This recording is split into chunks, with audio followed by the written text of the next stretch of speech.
So hello, Eric Askins. My pronouns are he and him. I serve as Executive Director of Admissions for the Full-Time MBA program here at the Haas School of Business.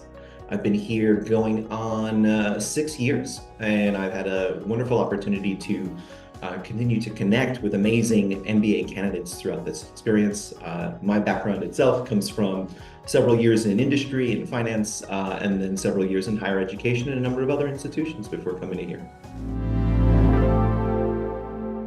So the Full-Time MBA program here at the Haas School of Business is a general management program. We're very proud of that concept. That what we're doing here is we're educating you for the pace of change.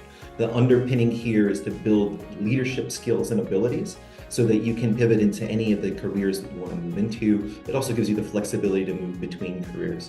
Now, what we love about our program is that we're a small business school situated in an amazing Tier 1 public institution. University of California, Berkeley is a Tier 1 research institution. The other graduate programs that we have here on this campus are all top 10 programs, which is an amazing interplay for the students here in this program. And of course, by location, let's make sure that I name it. We're located in beautiful and sunny Northern California in the San Francisco Bay Area, just a few minutes across the bay from San Francisco and a short drive away from Silicon Valley. I get this question a lot. You know, we understand that an investment in an MBA is an investment in yourself, but also taking time, especially a full-time program, taking time out of your professional life. So that opportunity cost has to be measured as well as the actual physical cost, the dollars and cents of it all. Within our program, we're charging pretty much on tier with other top tier business schools here in the United States. And so that typically looks like about $70,000 a year in tuition cost, but we actually use a metric, cost of attendance, which includes likely housing costs, food costs, and as well as the books and the ancillary pieces and the fees and whatnot. And so we average that out to be about $100,000 a year for a student coming from anywhere in the globe. There is a slight discount if you're coming from the state of California, because we are a public institution. But generally speaking, that means over the 2 years, you're looking at around $200,000, roughly, for the education. We use a framework called cost of attendance, which includes an estimated cost for living, which is aligned to the cost of living here in the Bay Area. Now, I would never, ever call this area an inexpensive place to live. It is expensive, but there are student housing options which allow people to manage those budgets. And you are paying for access. You are paying to be in an environment that is the 5th largest economy in the globe if it was its own country. So there is a value, there's certainly a value for dollar aligned to that. But when you ask this question, what's important to me is to make sure to articulate that the MBA experience includes more than just what happens on campus. The connection with community, the opportunity to take time away from the campus and build those networks organically through the small program that we've developed. And we know that that costs an additional bit of money to do so. There are student treks where students are actually traveling to other countries together. There are student experiences. Now, a few things I will note is there are a couple of student experiences that we have that are fairly inexpensive. We have something called Yosemite, which is a Yosemite trip. It's our students go camping, and that's just $10 for the camping fee, plus the cost of traveling to that location. Our students do things like houseboats, where they actually rent houseboats up on Lake Shasta, just a few steps away. Again, not a terrible expense when it comes to travel or accommodation, but certainly those other pieces that folks should be aware of. We ask them to consider potentially around an additional $10,000 to $15,000 in additional expenses if they want to participate fully in all that's on offer. Although, as I mentioned, if they don't, we don't want to put people in a position where they can't participate. So know that there will be those events that are not a significant additional cost.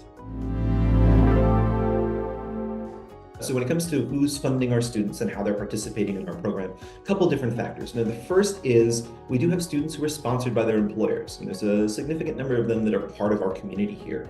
So that employer sponsorship is typically only going to be the tuition. So there's still that cost of attendance in addition. Many of our students are taking advantage of that through loans, either private or public loans that are available. Here in the United States, there's the federal loan system that supports graduate students. We also have loan partnerships So our school will actually guarantee loans through an organization called College Avenue. And then there's a number of other loan options that our students participate in. So between loans, between those students with their own finances that they're bringing to the table, those who saved some money as part of this experience, as well as those who are sponsored, it makes up a significant portion of the folks that are here.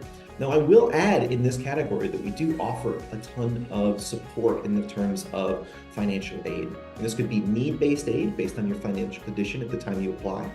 And that'll include people domestically and internationally. We don't ask you to complete the FAFSA, which is a US tool here that's only available to US citizens and permanent residents. We actually use our own form so that we can engage more broadly. And in fact, the last time I took a look at our need-based aid, it's fairly well distributed globally across the students who are members of our community. Then we have merit-based aid, which is going to be based on the financial condition of the candidate, based on the academic indicators at the time you apply. And we're always happy to sort of engage with people on, if they've done really well in their undergraduate performance and their standardized testing, we want to honor that. We want to give you an opportunity to maybe lighten the burden a little bit as part of that experience. So in total, to sort of sum up this particular part of the question, students who are receiving aid on average are receiving about $60,000 worth of aid, which in the context of the cost of the experience is significant. So over 40% of our students in this incoming year are receiving some form of aid. And again, the average is about $60,000. That changes year to year. Our budgets do change. We increase our budget when we can to be able to continue to have student support as one of the main structures by which we support our students financially through this process. When it comes to the types of aid, and again, I think I mentioned it a little bit, we've got our need-based aid, which is available to everyone who applies. We have a form that you complete, and our financial aid team does an analysis. The analysis includes an understanding of different currency and currency fluctuations. We take into account assets versus income, because as a full-time student, it's likely you won't be making any income during your time here. We also look at merit-based aid, as I mentioned earlier. It's available to any student who applies. And again, the factors that we look for in terms of offering merit-based aid is going to be your performance in your undergraduate, your performance in standardized testing. If you have graded graduate level work, we'll also look at that as part of our understanding of your academic abilities through that process. We have a third piece of aid, which is our fellowships. Now, our fellowships tend to be donor-funded support. The fellowships may have unique attributes to those fellowships, and they could include fellowships for Reaching Out MBA for those folks who identified as LGBTQIA+, or allyship in that space. Forte Fellowships is another one, again, available broadly for those people who are interested in allyship across the gender spectrum. These are not identity-based, they're based on your mission orientation. And they're clearly identified on our website. But then we also have narrow and more specific ones. We have our MasterCard Foundation Fellowship, which is specifically for folks who want to make a difference in sub-Saharan Africa. We have our Meyer Fellowship, which is focused specifically on folks who want to make an impact in the entrepreneurial space. And so you'll find that there's a number of fellowships in those spaces. Those have criteria associated with them, and those will be the limiting factors, the criteria associated with those fellowships. There is an opportunity for students in the full-time program to earn while they're here. There's a few factors that you can explore. The first is we do require every student to complete an internship between their first and their second year. Those are typically paid internships. And so there's an opportunity to be earning at that point in time. Students will sign a code of conduct that says that they won't take more than 10 hours worth of work during their full-time experience here. That 10 hours worth of work can be things that you discover through your coursework. There could be classes that end up putting you in touch with a client, that you continue working with that client. There is no monitor that says less than 10 hours, more than 10 hours, but we do know that if you go over, you're the one who suffers loss.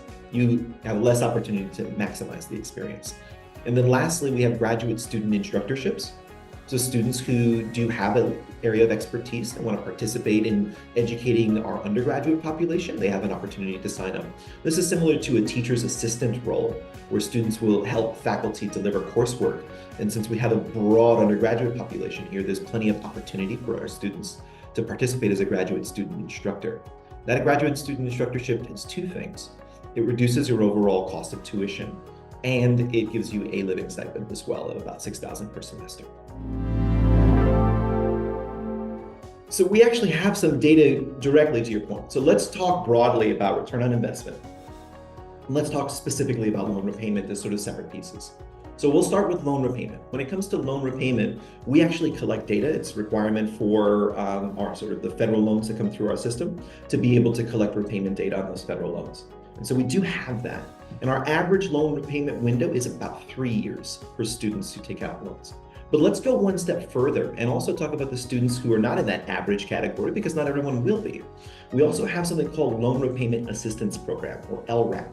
And that is a program that supports students who go into the nonprofit space, who go into spaces where they're earning less than sort of the incomes of their peers who maybe who chose to go into the private sector. You know, we want our students to both do good and do well. We want to make sure that they're not overburdened if they choose to take that path of doing good. So our Loan Repayment Assistance Program actually supports students in nonprofit by helping reduce the amount of loan payment that they have to do each month. So it won't be a 3-year repayment, it'll be a longer repayment, but the cost will be lower. And that's through school support throughout that process. And so that Loan Repayment Assistance Program is something that we think is really valuable. We know that social impact is close to the hearts of so many of our students here, and we don't want to overburden them with debt at the other end if we can support them in that way. Now that's just loan repayment. Now let's talk about earnings, because that's the other part of this puzzle. When we talk about return on investment, I'm going to use a metric that gets used a lot in rankings, which is the average compensation at grad and at 3 months out. And then I'm going to talk about the value of an MBA beyond.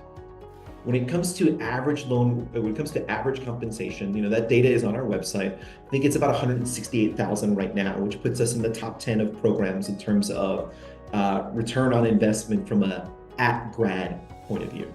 But I understand and I recognize that that's what a lot of people are using as their measure, because they want to compare apples to apples across programs. But an MBA is not a placement service. It's not about that first job out at all. An MBA is a for-life degree, and it's the trajectory that it puts you on. And so one of the things that I like, and I don't want to say this ranking is good or this ranking is bad, but one thing that I thought was really valuable, last year, LinkedIn launched their ranking system. They didn't collect any data from the schools. They used all the data in their data set, which is vast. Looking at their metrics across their data set, they placed the Haas School of Business as 7th in the globe. And the reason that they did is they looked at career trajectory. Not where are you 3 months out, but where are you 5 years out? How many of your alumni are in the C-suite? What is the strength of that network? How is that network effect carried forward? When we talk about return on investment, if you're talking in a 3 or 5 year window, if you're talking in a 3-month window, then you're not doing the math on an MBA. It's 2 years worth of a significant investment in yourself, and the repayment is continuous and lifetime. And so we're very proud of where we are at 3 months out, but that's not where the value is. And I'll make that argument every day.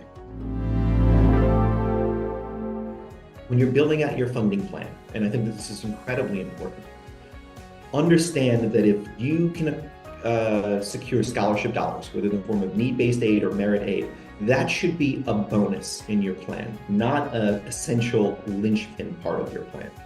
Understand what's out there in terms of loans, understand what your savings need to be before even entering into this process. And then if you are someone who, one of those 40% is able to secure some amount of support, that's an addition, it lightens the burden. I think folks who need that as part of the ecosystem, you enter into a forced choice system where you have your ideal school, but potentially another school that doesn't match your goals or your interests or your abilities becomes the one that can check the box on that funding. And again, if you're looking in the long view and where this degree and where does this network get you, it is worth the investment. And so you have to be prepared to make that capital investment as well as that time investment up front. So what does that look like? Looking at the cost of attendance for the different schools, doing the analysis on that cost of attendance, right? You know, our tuition happens to be lower than, you know, some other schools within our tier, but then the cost of living is a little bit higher. So going beyond tuition, getting a full scope of what that cost is, speaking to current students. All of us make our current students available through sort of either web events or in-person events. And oftentimes when I've heard the questions that get asked, people are afraid to ask the financing question or the funding plan. Ask my students how they're here, how they're paying for it. You're going to get a diversity of answers, but it's also going to help you figure out whether or not that is right for you and it suits you. Then when it comes to lending options, know beyond what's posted on websites, right? Depending on where you are in the world, you may have access to different type of lending options. But go that one step further and see what else is out there. I talked to my Colombian students about things like Col Futuro, which is a funding plan within their region. And I speak to students who have funding plans within their regions as well. And getting a sense for, am I doing this on a variable rate? What is that going to look like for me? Am I doing it on a fixed rate? What that's going to look like for me? Map against not just the compensation for the average of the school, but look at the industries that you're interested in.